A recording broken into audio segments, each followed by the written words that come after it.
என்ன பண்ணிட்டோம்? மக்கள் இயக்கமாக இருந்து ஒரு அரசியல் கட்சியை உருவாக்கி மக்களிடம் போய் ஒரு பிரச்சாரம் பண்றார். முழுவதுமாக மே மாதம் தன்னுடைய பணியிலிருந்து இந்தியாவிலேயே நம்பர் ஒன் அதிகமான சம்பளத்தை விட்டுட்டு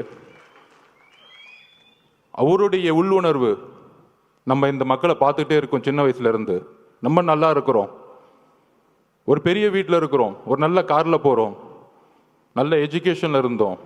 ஆனால் என்னுடைய பயணத்தில் தமிழ்நாடு முழுசும் தன்னுடைய தொழிலில் நடிக்க போகும் பொழுது ஒவ்வொரு ஊராகவும் பார்க்கும் பொழுது இன்னும் குடிசைகளாகவே இருக்கே.